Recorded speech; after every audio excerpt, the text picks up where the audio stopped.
অতএব এটা তো পশ্চিমবাংলার কার্যত প্রান্তিক মানুষজন বা যারা সরকারি স্কুল নির্ভর তারা পাঠাচ্ছেন। অতএব এর নিজের ঘরে যতক্ষণ না অনুভূতি হচ্ছে ততক্ষণ তো সংবেদনশীলতা বা দায়িত্ববোধ কোনোটাই জাগ্রত করা সম্ভব নয়। তাছাড়া গোটা পশ্চিমবঙ্গে মিড ডে মিল যে একটা কেলেঙ্কারি, এটা তো বারে বারে প্রমাণিত হয়েছে এবং আমাদের অভিযোগের ভিত্তিতে তদন্তকারী টিম আসার পরে সিবিআইকে দিয়েছিল প্রাইমারি ইনভেস্টিগেশন করতে। তার মধ্যে ভোট ঘোষণা হয়ে যায়। আমি আবার ধর্মেন্দ্র প্রধানজিকে ওই বিষয়টা তুলব যে মিড ডে মিলের সিবিআই তদন্তের অগ্রগতিটা কি। আমাকে নিজে বলেছেন তখনকার শিক্ষামন্ত্রী, আজকেরও শিক্ষামন্ত্রী, যে এটা fit case of the CBI. তো তারা, আমি টুইটও করেছিলাম দেখবেন এক্স হ্যান্ডেলে, যে প্রাথমিক তদন্তের ভার দিয়েছিল সিবিআই। এবারে প্রাথমিক তদন্ত শেষ হয়েছে কিনা, শেষ না হয়ে থাকলে তাড়াতাড়ি তদন্ত কমপ্লিট করা এবং মিড ডে মিলের দুর্নীতির সঙ্গে সরাসরি মুখ্যমন্ত্রী নিজে যুক্ত। মুখ্যমন্ত্রী যুক্ত এই কারণে, মুখ্যমন্ত্রী যখন হিঙ্গলগঞ্জে গেছিলেন কম্বল বিতরণ করতে 2023 সালে, সেই সময় তিনি মিড ডে মিলের টাকা থেকে উত্তর চব্বিশ পরগনা প্রশাসন 1,80,00,000 টাকা দিয়ে তার মিটিং এবং কম্বল কেনার ব্যবস্থা করেছিল। মুখ্যমন্ত্রী যখন 2022 সালে রামপুরহাটের বকটুইতে গিয়ে ক্ষতিপূরণ দিয়েছিলেন, সেই ক্ষতিপূরণের চেক রামপুরহাট 2 নম্বর ব্লকের জয়েন্ট বিডিওর সই করা মিড ডে মিলের অ্যাকাউন্টের চেক ছিল। মুখ্যমন্ত্রী যখন নেতাজি ইন্ডোর স্টেডিয়ামে করমণ্ডল এক্সপ্রেসের আহতদেরকে 20,000 টাকা করে চেক তুলে দিচ্ছিলেন অনুষ্ঠান করে, পাবলিসিটি করে, সেই চেকগুলো ভগবানপুর 1 নম্বর ব্লকের মিড ডে মিলের টাকা থেকে। এই দুর্নীতির সঙ্গে সরাসরি মুখ্যমন্ত্রী নিজে যুক্ত।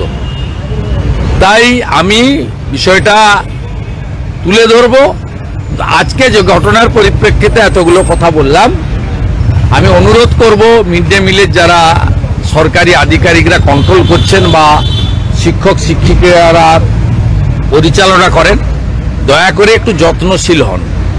আপনাদের ছেলে মেয়েরা, আপনাদের বাড়ির ছোট্ট ছোট্ট শিশুরা, তারা কেন্দ্রীয় বিদ্যালয়গুলিতে পড়ছে, প্রাইভেট স্কুলগুলোতে পড়ছে, সেখানে তাদেরকে দামি দামি টিফিন, লাঞ্চ ইত্যাদির ব্যবস্থা করা হচ্ছে, হাইজেনিক খাবার দেওয়া হচ্ছে।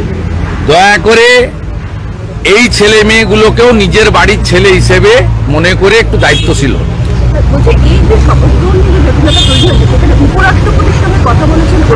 কোনো লাভ হবে না, কোনো লাভ হবে না, বেকার করছেন। অধ্যক্ষ মহোদয় তার ক্ষমতার বলে এবং আইনের সুযোগ নিয়ে এই প্রথমবার 84 সালের উদাহরণ দেন। 84 সালে ইন্দিরা গান্ধী মারা গেছিলেন, দেশে অস্থির অবস্থা ছিল, তার সঙ্গে তো 2024-এর তুলনা হয় না। আপনি আপনার আইনের সুযোগ নিয়ে যে রাজ্যপাল মহোদয়ের বক্তৃতা দিয়ে বাজেট অধিবেশন শুরু করেননি। আপনি যদি আপনার আইনের মধ্যে থেকে ঠিক করে থাকেন গভর্নর যা করছে তার সাংবিধানিক দায়িত্ব এবং ক্ষমতার মধ্যে ঠিক কাজ করছে, অতএব আপনি যাকে খুশি লিখুন। আপনার তো রাষ্ট্রপতির কাছে যাওয়ার কথা, আপনি এদেরকে এখানে বসিয়ে রেখেছেন কেন? এখানে বসিয়ে রেখেছেন কেন? এদেরকে আপনার তো সঙ্গে করে নিয়ে রাষ্ট্রপতির কাছে যাওয়ার কথা শুনেছিলাম। বলছি, দুর্গাপুর থেকে যে জঙ্গি ইতিমধ্যে অ্যারেস্ট হয়েছে তাকে এসটিএফ জিজ্ঞাসাবাদ করে বেশ কিছু তথ্য পেয়েছে ভারত এবং বাংলাদেশের শাহাদাত স্লিপার সেল তৈরি করছে সংশ্লিষ্ট জঙ্গি সংগঠন। এসটিএফ কিছু করতে পারবে না।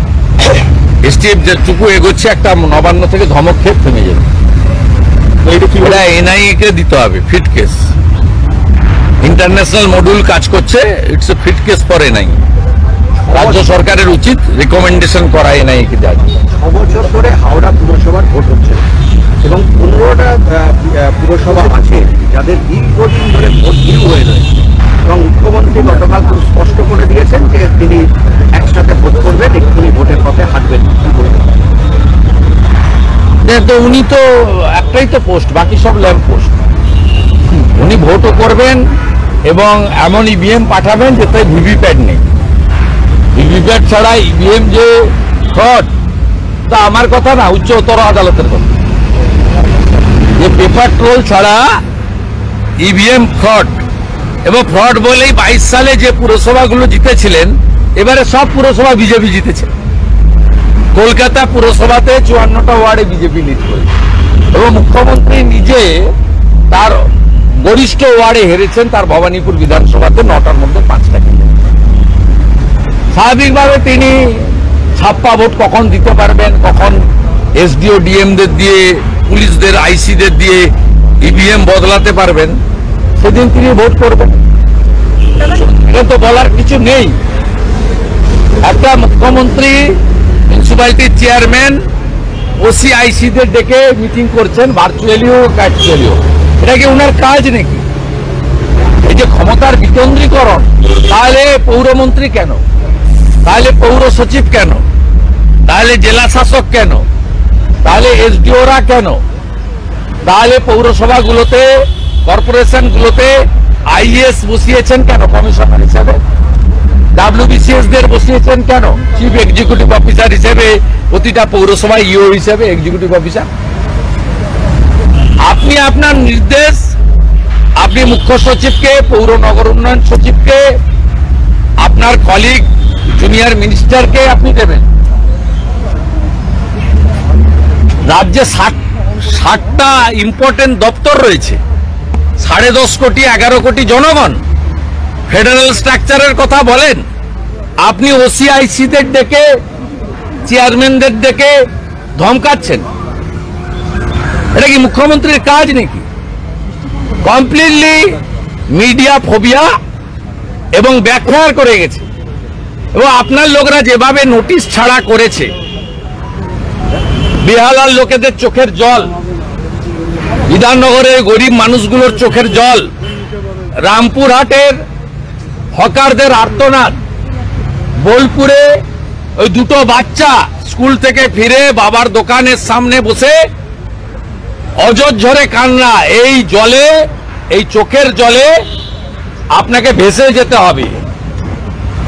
আর আপনি বলছেন জমি উদ্ধার করবেন। আপনি নিজে কালীঘাটের টালিনালার জমি জবরদখল করে নিজের বাড়ি এক্সটেনশন করিয়েছেন, মিটিং হল তৈরি করেছেন।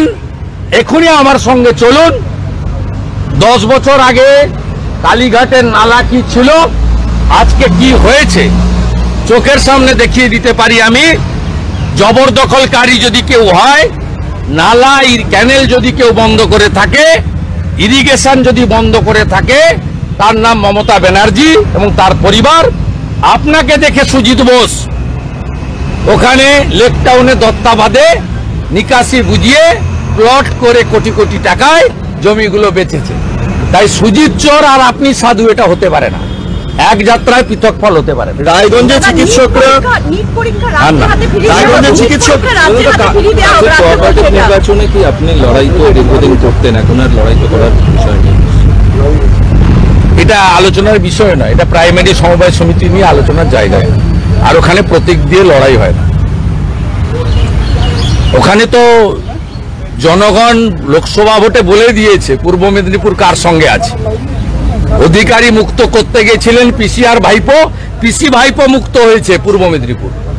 16টা বিধানসভার 15টা আমাকে দিয়েছে লোক, 2টো লোকসভা আমাকে দিয়েছে। প্রমাণ হয়ে গেছে, আর প্রমাণ আপনাদের নিতে হবে না। আর ওখানে সবই ঘুরিয়ে ফিরিয়ে আমি চালাই, এটা প্রমাণিত হয়ে গেছে। যাকেই বসান না কেন, ঘুরিয়ে ফিরিয়ে আমার সঙ্গে ফোনে কথা বলেই তিনি কাজ করেন। যাকে খুশি ডিএম পাঠান, যাকে খুশি পাঠান, কিন্তু কোলাঘাটের পরে গেরুয়া। কোলাঘাট থেকে একদম তামিলনাড়ুর বর্ডার অব্দি গেরুয়া, কোলাঘাট থেকে দীঘা গেরুয়া, উড়িষ্যা গেরুয়া, অন্ধ্রপ্রদেশ গেরুয়া, তেলেঙ্গানা গেরুয়া।